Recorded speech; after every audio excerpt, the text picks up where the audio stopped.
Success the school के जिम्मेदारान की जानिब से लड़कियों की मेयारी तालीम और दीनी माहौल में तरबियत के लिए टोली चौकी और पुरानी हवेली ब्रांच में लड़कियों के लिए एक्सक्लूसिव स्कूल का क़याम अमल में लाया गया है। तो जल्दी करें, सही वक्त पर दुरुस्त फैसला लें और अपनी शहजादियों की तालीम के लिए सक्सेस द स्कूल का इंतखाब करें।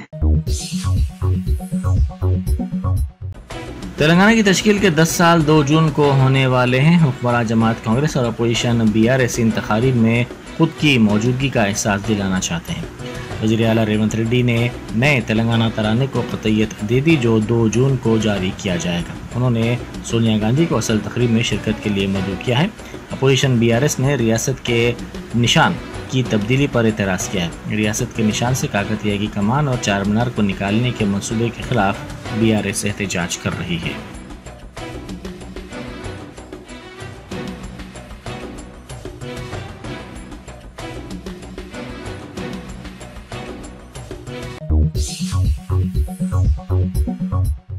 साबिक़ वज़ीर KTR ने तेलंगाना के नए लोगों से चार मीनार को निकाल देने के मंसूबे की मुखालिफत की। उन्होंने ट्वीट करते हुए कहा कि चार मीनार को यूनेस्को के आलमी सक़ाफ़ती विरसे की अलामत समझा जाता है। अब कांग्रेस हुकूमत लोगों से चार मीनार को निकालना चाहती है।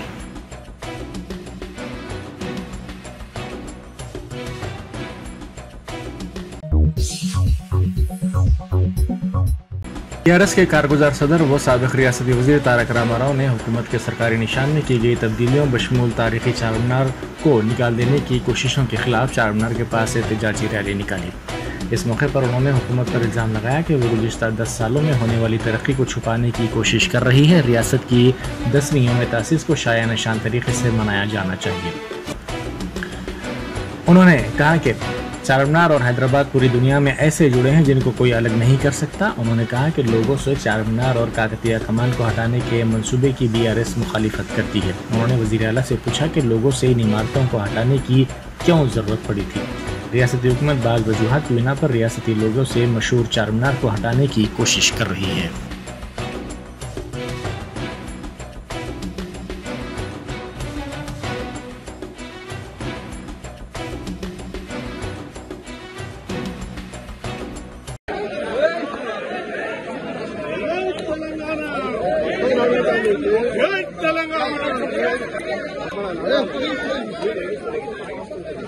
अरे चलो मीडिया वाले अरे यार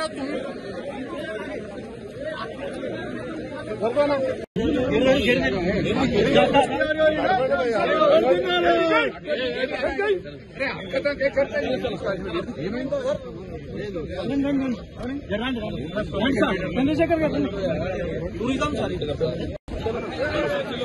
आगे बढ़ा भाई आगे बढ़ा भाई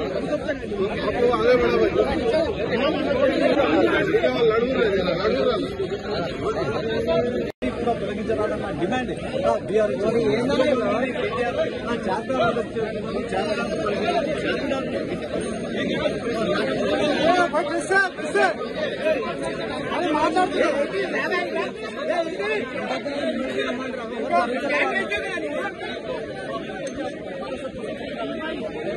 किसान है, उसकी पहचान चार मीनार है। ना सिर्फ हिंदुस्तान में बल्कि पूरे दुनिया में चार मीनार और हैदराबाद दोनों एक दूसरे के साथ ऐसे जुड़े हुए हैं जिनको कोई अलग नहीं कर सकता। आज तेलंगाना की जो लोगो है, ऑफिशियल लोगो, उसमें से चार मीनार हटाने की और काकतिया आर्च हटाने की जो कोशिश हुकूमत कर रही है, तेलंगाना की कांग्रेस की हुकूमत, इसको हम पूरी तरह से इसकी मुखालिफत करते हैं। और मैं डिमांड करता हूं इस हुकूमत की और खास यहाँ की चीफ मिनिस्टर रेवंत रेड्डी से, क्या जरूरत आई थी, क्या आपको इतना इमीडिएट अर्जेंसी क्या था इसको हटाने की, और क्या जरूरी है कि तेलंगाना में 10 साल हुकूमत चलाए KCR साहब, और जिस कदर उन्होंने तरक्की की और जो काम की। बीजेपी के मलून रुकन असेंबली राजा सिंह को एक बार फिर धमकी आमेज फोन कॉल्स वसूल है। राजा सिंह ने इस सिलसिले में DGP से शिकायत की, जिसमें कहा गया कि बाज़ अफराद फोन नंबरात से उन्हें फ़ोन करते हुए जान से मारने की धमकी दे रहे हैं। राजा सिंह का कहना है कि ये पहली मर्तबा नहीं है, साबिक़ में भी उसे धमकी आमेज फ़ोन कॉल्स मौसूल है। इसने इल्ज़ाम लगाया कि पुलिस की जानिब से शिकायत के बावजूद कोई कार्रवाई नहीं की गई। इस सिलसिले में राजा सिंह ने मरकजी वज़ीर दाखिला अमित शाह और DGP को मकतूब रवाना किया। राजा सिंह ने कहा कि धमकी आमेज फ़ोन कॉल्स करने वालों ने उससे पूछा कि इसके पास कोई और नंबर है, तो इसने वज़ीर आला रेवंत रेड्डी का नंबर ये कहते हुए दे दिया कि इसका ये दूसरा नंबर है। राजा सिंह का कहना है कि कम से कम वज़ीर आला को धमकी आमेज फ़ोन कॉल्स आएंगे तो कार्रवाई की जाएगी।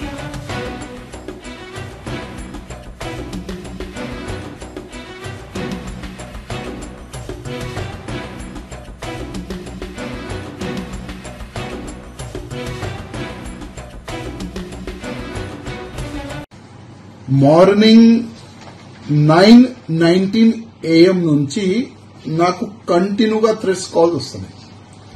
అదేవిధంగా దీంట్లో కొన్ని కాంటాక్ట్ నంబర్, ప్రైవేట్ నంబర్ కూడా వస్తున్నాయి.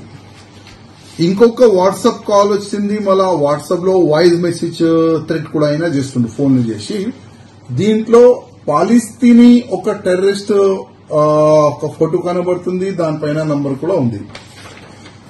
ఇది చేస్తాం, అది చేస్తాం, ధర్మం పట్ల నువ్వు అసలు పని చేయకూడదు, నువ్వు బంద్ చేసుకో, కన్వర్ట్ అయిపో నువ్వు, లేకపోతే నీకు నీ ఫ్యామిలీకి చంపేస్తాం. ఆ విధంగా ప్రతి ఫోన్ నుంచి అదే థ్రెట్స్ కాల్స్, బెదిరింపు కాల్స్, అదే మాటలు మాట్లాడుతున్నారు. నేనేం చేసిన అంటే, నీ ఎన్ని నంబర్ ఉన్నాయిరా అని నా అడిగిండు.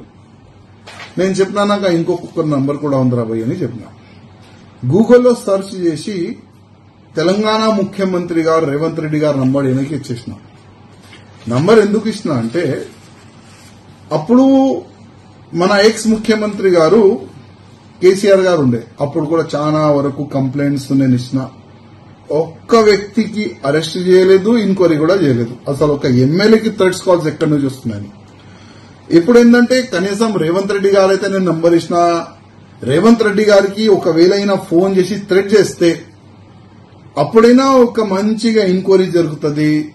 అప్పుడైనా ఈయన అసలు ఏ కంట్రీ వాడు ఉన్నాడు, ఈయనకి సంబంధించి ఈయన చెప్తుండు భారతదేశంలో మా మొత్తం స్లీపర్ సెల్స్ ఉన్నారు, అది ఉంది, ఇది ఉంది, నీ తెలంగాణలోని హైదరాబాద్ లో చాలా వరకు మా వ్యక్తులు ఉన్నారు, ఎప్పుడైనా ఏదైనా చేయొచ్చు అని కూడా ఆయన చెప్తుండు. అప్పుడైనా రేవంత్ రెడ్డి గారికి నా మెసేజ్ గానీ ఫోన్ చేస్తే అప్పుడైనా ఒక ఎంక్వైరీ జరుగుతుందని రేవంత్ రెడ్డి గారు కూడా నంబర్ ఇచ్చేసిన, జస్ట్ ఎంక్వైరీ గురించి.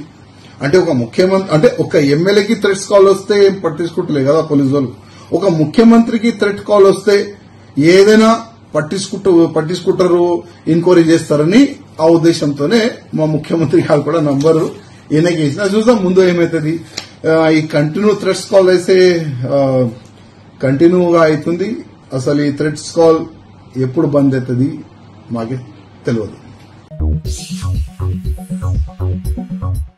उम्मीद तासीस तेलंगाना के मौके पर टैंक बंड को खूबसूरती से सजाया जाएगा। इसके लिए रियासती हुकूमत की जानिब से इक़दाम किए जा रहे हैं। चीफ सेक्रेटरी शांति कुमारी की हिदायत पर मुख्तलिफ महकमे जात की जानिब से आपसी तालमेल के जरिए इंतजाम किए जा रहे हैं। 2 जून की शाम टैंक बंड पर त्यौहार का माहौल बनाने की गर्ज से इंतजाम किए जा रहे हैं। टैंक बंड के अतराफ व अकनाफ रंगीन कुंभों में रोशन किए जाएंगे।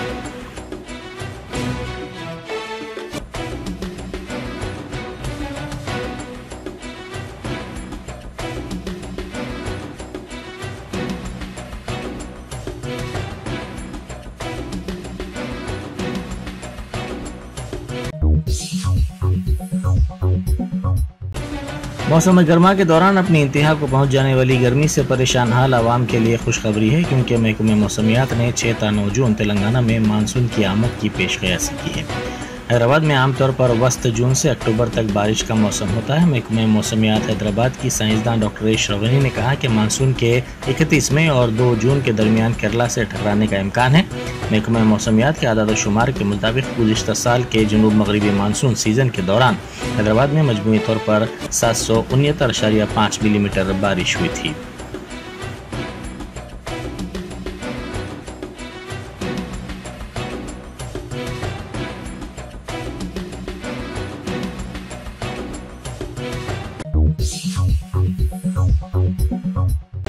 इंटरमीडिएट की क्लासेस का 1 जून से आगाज होने वाला है। ताहम एक तरफ निसाबी कुतुब दस्तियाब नहीं है तो दूसरी तरफ असातिज़ा की कमी का सामना है। 1654 गेस्ट लेक्चरर्स का हनूज तखर्रुर नहीं किया गया है। रियासत के नए कॉलेजेस के लिए 225 असातिज़ा दरकार हैं। 15 कॉलेजेस में प्रिंसिपल्स नहीं हैं।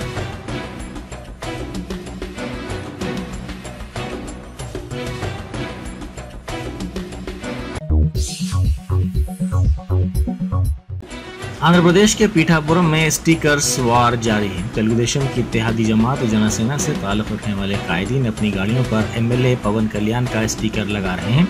दूसरी तरफ रियासती हुक्मरान जमात वाईसीपी के कायदीन deputy chief minister Vanga Geetha के स्टिकर्स अपनी गाड़ियों पर लगा रहे हैं।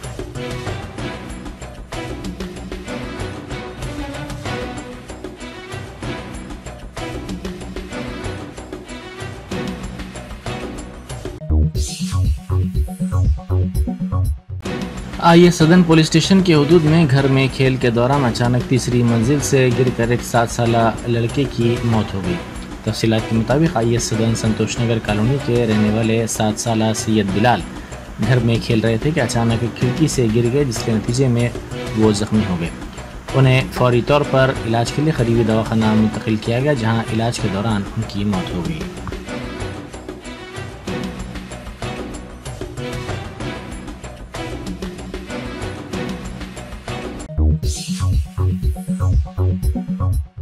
रायदुर्गम में पेश आए सड़क हादसे में 2 अफराद शदीद जख्मी हो गए। यह हादसा उस वक्त पेश आया जब एक तेज रफ्तार कार चलाने वाले ने इसका तवाज़ुन खो दिया और ये कार सिग्नल तोड़ते हुए सामने जाने वाली बाइक से टकरा गई। इस हादसे में बाइक पर सवार 2 अफराद शदीद जख्मी हो गए। हादसे का ये मंजर वहां लगे सीसीटीवी कैमरे में कैद हो गया। पुलिस सीसीटीवी फुटेज की बुनियाद पर कार सवार की तलाश कर रही है।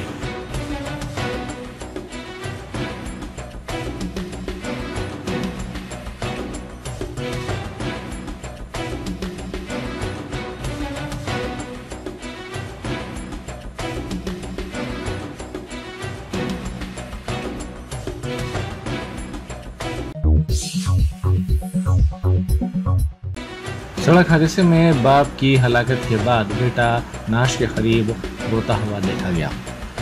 ये दिल दहला देने वाला वाक़या हैदराबाद विजयवाड़ा शाहरा इन्नोजीगुड़ा में पेश आया।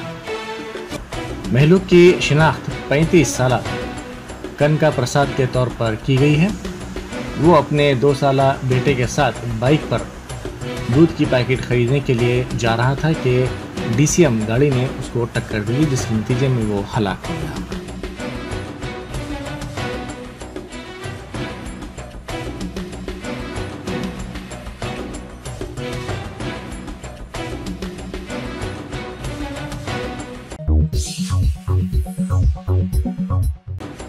पेद्दापल्ली जिले के रामागुंडम के सिंगारानी कोयले की कान में LHD गाड़ी उलट गई। इस हादसे में गाड़ी का ऑपरेटर हलाक हो गया, जिसकी शिनाख्त प्रताप के तौर पर की गई है। सर्विस खत्म होने वाली गाड़ी चलाने पर यह वाकया पेश आया।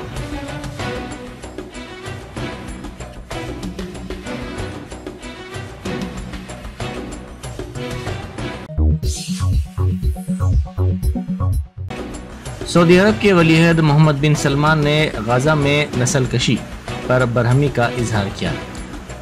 गाजा में इसराइल की बर्बरियत पर सऊदी अरब ने यहूदी मुल्क के खिलाफ बैनुल-अक़वामी सतह पर कार्रवाई का मुतालबा किया है। सऊदी अरब की वजारत खारजा ने इस सिलसिले में सख्त पैगाम जारी किया है। साथ ही इसने रफा में भी इसराइल के फौजी ऑपरेशन पर तनकीद की।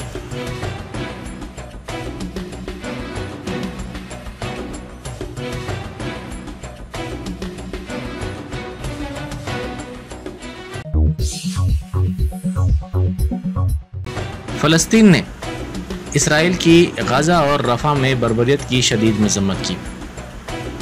अक़वाम मुत्तहिदा में फ़लस्तीन के नुमाइंदे ने कहा कि दुनिया ने फ़लस्तीनी बच्चों को ज़िंदा जलते हुए देखा। अपनी आँखों के सामने किसी प्यारे को हलाक होता हुआ देखना नाक़ाबिल बर्दाश्त है, लेकिन उनको ज़िंदा जलाते हुए देखने के दर्द का तसव्वुर करें। ऐसी कोई सुर्ख लकीर नहीं है जिसे इसराइल ने अबूर ना किया हो।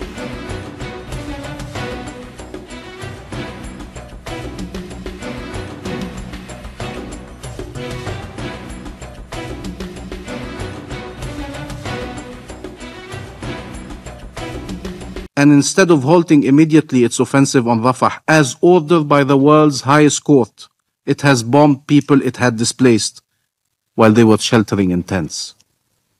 The whole world sees that there is no safe zone in Gaza. the world saw Palestinian families, children burnt alive. It is unbearable to see a loved one killed before your eyes. But imagine the pain to see them burnt alive, screaming in agony. To hold a beheaded child in your arms, or pull from this hell their charred corpse. The whole world warned of what an Israeli offensive in Rafah would mean, and opposed such an offensive. And yet Israel proceeded, with the consequences that you all foresaw. Unbearable human suffering. Israel wants Palestinians to understand that if they remain in Gaza, that is their fate, death or displacement. Maybe I should say death and displacement, displacement and death. When will it be enough? What other level of cruelty must be reached before this assault is finally brought to an end? There is no red line imposed by legality, rationality, humanity that Israel has not crossed. It is now crossing the red line set by the entire world on Rafah, and it is the duty of this council to uphold that red line. Human lives are at stake. To uphold that red line and to take decisive action to force Israel to halt its military offensive and to withdraw its occupation forces and to ensure an immediate ceasefire. Germantown Super Speciality Hospital. Dr. Mir Jawad Zar Khan, senior experienced orthopedic surgeon, bone fracture, joint replacement, hip replacement और spine surgery कामयाबी से अंजाम दे रहे हैं। इसके अलावा neurosurgery, cardiology, gynaecology, dental, general medicine, dialysis और फिजियोथेरेपी जैसे शोबाजात में इंतहाई कामयाबी के साथ वाजबी फीस में इलाज किया जा रहा है। शेयरिंग और प्राइवेट रूम्स। अस्पताल में 24 घंटे MRI, CT scan, 2D digital X ray, ultrasound, operation theatre, ICU और लैब की सहूलत दस्तयाब है। आपकी उम्मीदों के ऐन मुताबिक Germanton super speciality hospital, pillar number 150, Attapur, Hyderabad.